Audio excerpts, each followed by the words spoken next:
aking gipit. Pero din ay parasel. So, eto na nga guys, yan na lang naman ang dahilan kung bakit ako'y nagigipit. Pero okay lang naman kasi kumpleto yung mga kailangan ng mga anak ko. At syempre, may permission tayo kay Dada sa lahat ng mga in-order ko. Siya lang naman kasi nakaka-receive ng mga text ng mga rider. Number niya kasi yung nilalagay ko. Wala kasing signal sa bahay, so kapag sa akin kasi magte-text ang rider, malamang hindi ko mababasa. So, ang plano ko nga mag-unbox kami na kasama sila. Tignan nyo, nakaterno pa nga sila, pero tinulugan ako.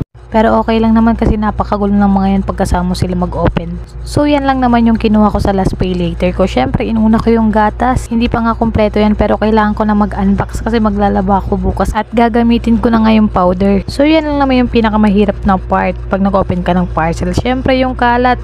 Pero okay lang yan, mabilis lang naman ligpitin yun. So thank you last pay later. See you on next month, November 16. Kinakabahan na ako baka malagdagan ulit yung credit ko. Bye!